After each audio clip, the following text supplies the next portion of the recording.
In a chi-squared goodness of fit test, you have a variable that has at least 3 categorical outcomes. Okay, so you do an experiment that has at least 3 different things that could happen, and you're going to test to see if you have the correct probability distribution for all those possible outcomes. So for example, suppose we're going to roll a fair 6-sided die, or we don't know it's fair, we want to see if it's fair. In that case, there are 6 possible outcomes, and we want to know if the probability of rolling each number is 1/6. So we're not just testing to see is the probability of rolling a 1 1/6. We are testing all 6 values. So we want to know is the probability of getting a 1 1/6, is the probability of 2 getting 1/6, probability of 3 getting 1/6, so on. Are those all 6 the same probability of 1/6? So we're testing the entire distribution, the 6 probabilities as a set.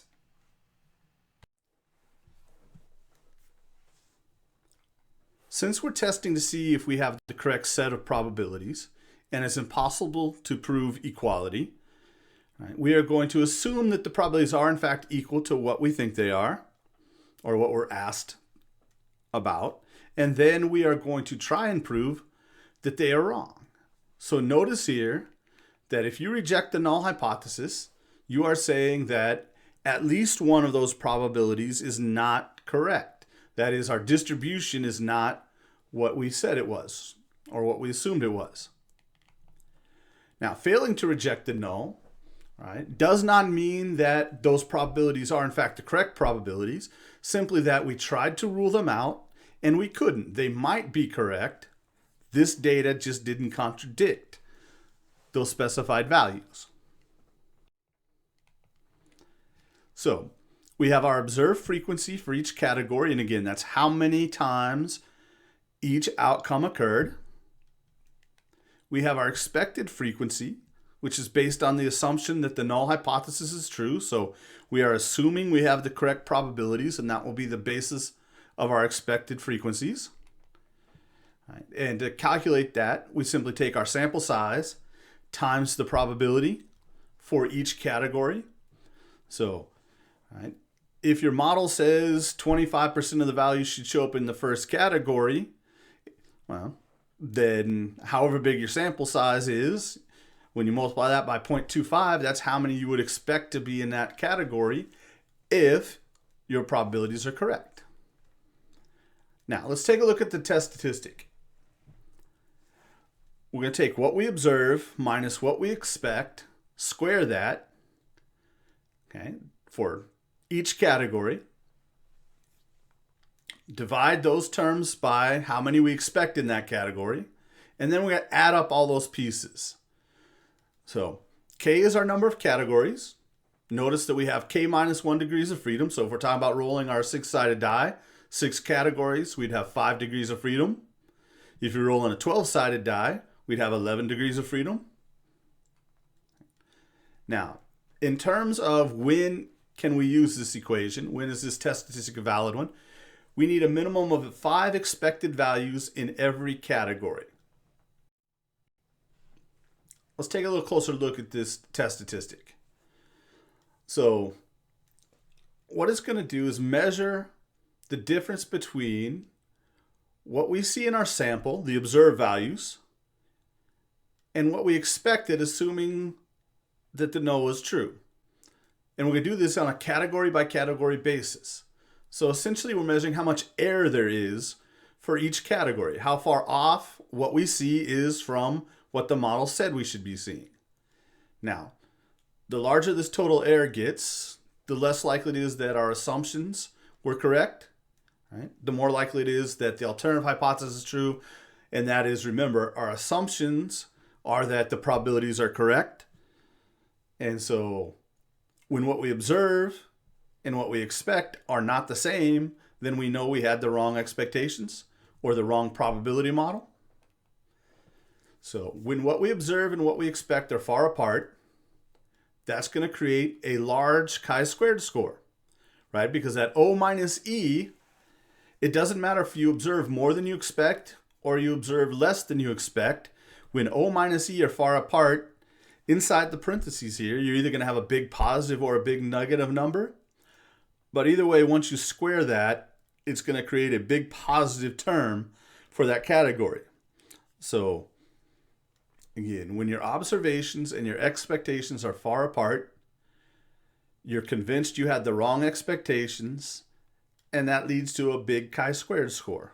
So that's why, using this test statistic, it is always a right-tailed test.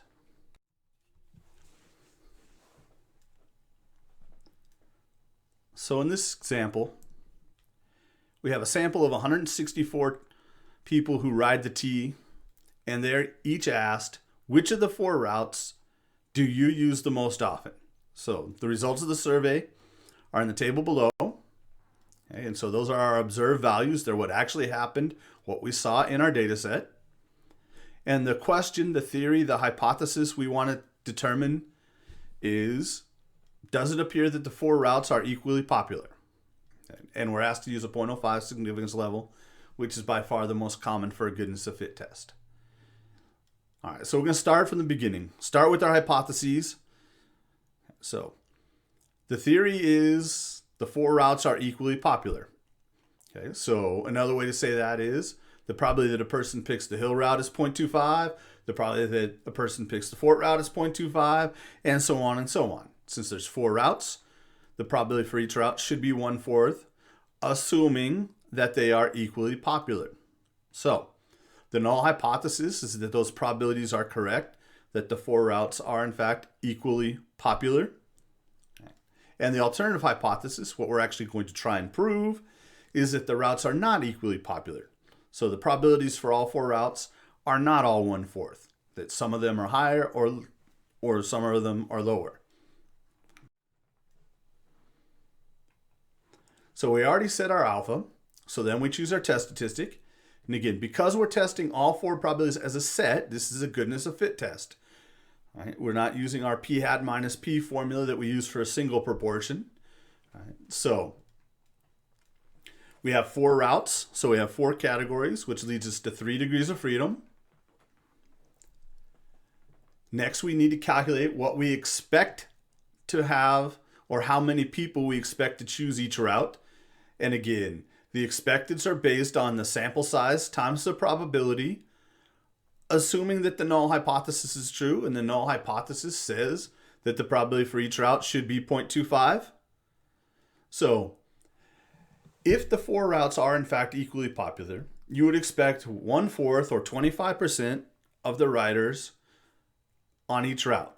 We have 164 people in our sample, so we would expect 25% of the 164 to choose the hill route.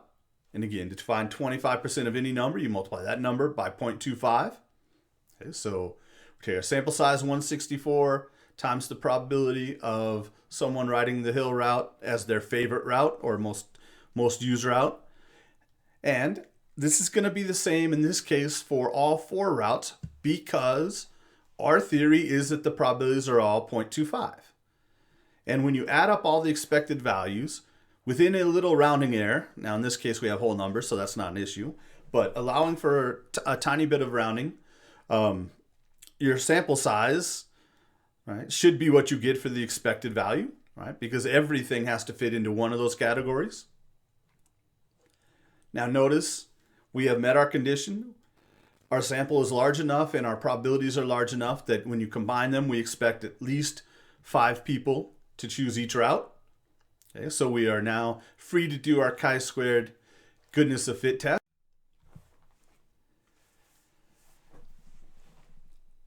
So we have to take this category by category. Starting with the hill route, we observed 49, we expected 41. So observe 49 minus 41 expected, square that term, divide it by the 41 expected.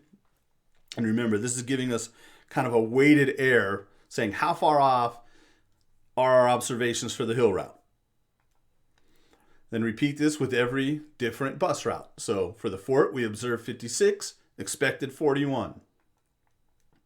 Neyland Express, observed 27, expected 41. Late night, observed 32, expected 41. Okay, so when I simplify each of these terms in the sum down, right, we see that this 1.56 is an estimate of the total error contributed by the hill route. So the hill route, we observed 49, we expected 41, so they are off by 8 for the hill route. Okay, so this 1.56 is basically putting that 8 in perspective. Being off by 8, well, when you expect 41, that's almost a 20% error. That's quite a bit on the one hand. Now, had we expected 1,000, being off by 8 is almost no error. And so this term would be much smaller because we'd be dividing by 1,000 in the denominator, which would make that term very, very small. So each of these terms is saying how much error is there being contributed by that category. In other words, how far off were we in that category, relatively speaking. Now the Fort route, right, there's more error here because, again, we still expected 41, but we got 56. We're off by 15. So that's almost 40% error. That's a lot of error. Okay? And then we're going to go through and measure each one. 27 for the Neyland Express. That's quite a ways. That's 14 off. But the late night was only off by 9, so it didn't contribute quite as much error. So we get a grand total, 13.8. By itself, that number doesn't really mean anything to us, but it is a chi-squared score with 4 degrees of freedom, right? And that's a measurement of, the total amount of error we have for all the routes combined. Now, we've already established that we're going to be doing a right-tailed test, so meaning the p-value is the area to the right of your test statistic. Our test statistic has a chi-squared distribution with 3 degrees of freedom. So the p-value is the probability of getting a chi-squared score with 3 degrees of freedom. That is 13.8049 and higher. Okay, so we're going to use our chi-squared CDF, and we're going to go from our test statistic to infinity with 3 degrees of freedom. And here we have a p-value of 0.0032. We're going to compare that p-value to alpha. And so here our p-value, right? So remember the p-value is probably getting our data or more convincing data, assuming the null is true. And in this case, assuming the null is true, that's assuming the bus routes were all equally likely. And our p-value is 0.0032. That's saying there's almost no chance of observing what we have with our riders if the routes are equally popular. Alpha, on the other hand, is setting our limit. Right? So alpha 0.05 says, as long as there's less than a 5% chance of us seeing this sample data randomly, assuming the null is true, then I'm convinced enough to say, the null is not true. So our p-value is less than alpha. We're going to reject the null hypothesis and support the alternative. And just to remind you, the null is that the routes are equally popular. The alternative is that they're not equally popular. And the alternative is what we are supporting. So, and by support, we mean simply we have proven statistically beyond a reasonable doubt, not with absolute certainty, but beyond the significance level 0.05, that the routes, in fact, are not equally popular.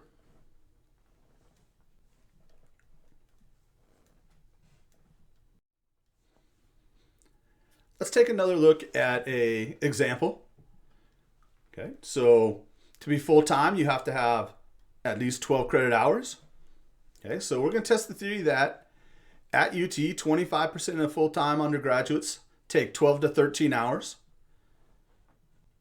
50% take 14 to 15 credit hours. 20% take 16 to 17 hours. And 5% of undergrads take 18 or more hours in a semester. We have some sample data. We're going to use a 0.05 significance level. So in our sample, we have sampled 551 random students from campus. 125 of them are taking 12 or 13 hours this semester. All right. 284 are taking 14 to 15. 106 students are taking 16 or 17 hours. And 36 students in our sample are taking 18 or more hours. So start with your null and alternative hypotheses.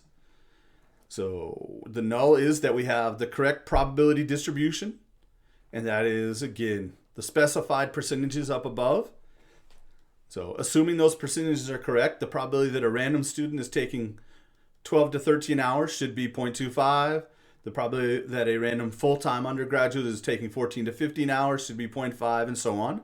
And again, those probabilities do add up to 1. And our alternative hypothesis that we're going to test is that at least one of those probabilities is not right, that we don't have the correct percentage breakdown.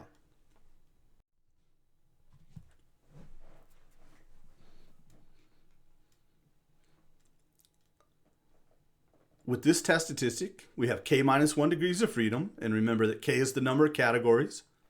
We've broken students down into 4 groups here, so we have 4 categories, which gives us 3 degrees of freedom.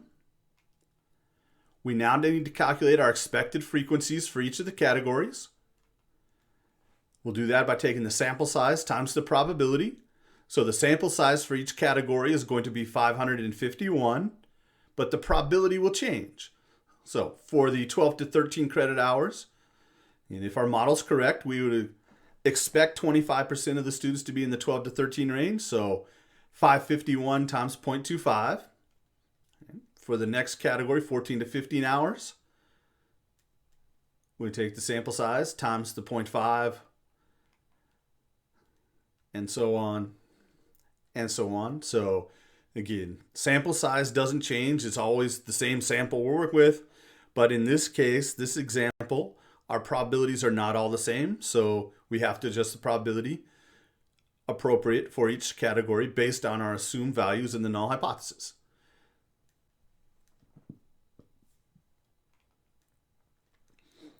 Check to make sure all your expecteds are more than 5. We're way over 5 here in every category, so we're good to go on our sample size requirement. So it's time to actually calculate our test statistic. Again, we're comparing what we observed to what we expect based on our model.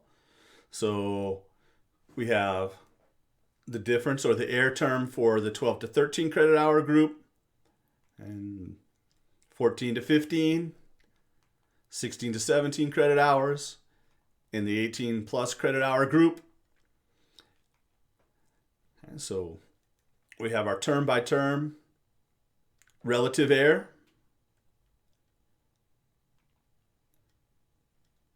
And so we get a grand total of a chi-squared score of 4.1942. And again, that measures the total amount of error. So this is a quantitative way to measure how far off those observations are from those expectations.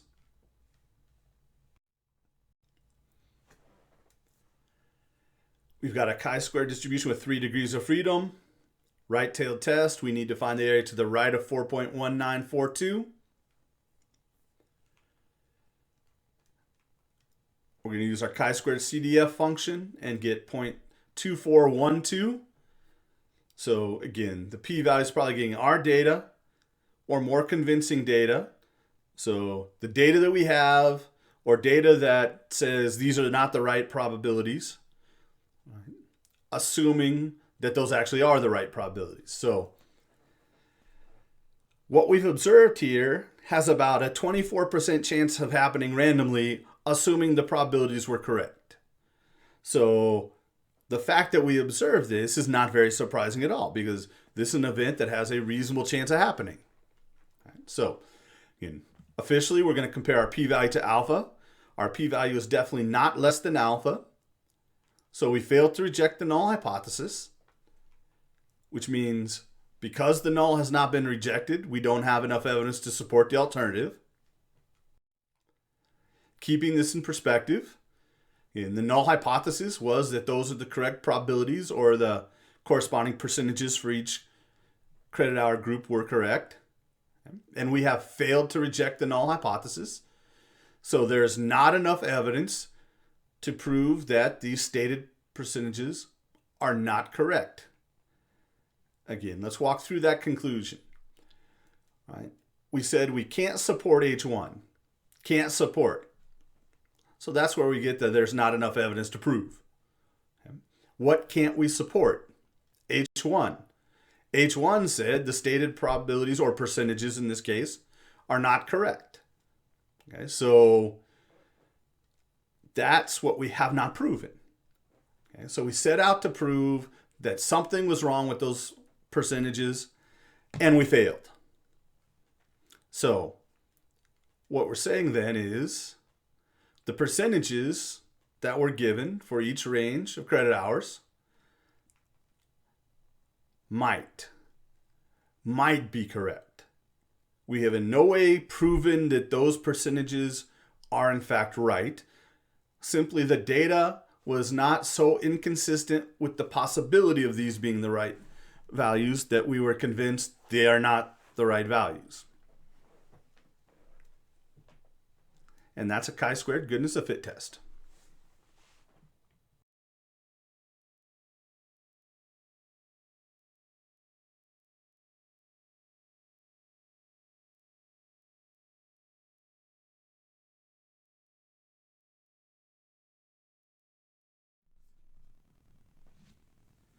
If you have any questions about the topics covered in this video, or anything else that's happening in your statistical reasoning class, talk to your instructor, go to their office hours, or take advantage of the free tutoring available in the Math Tutorial Center.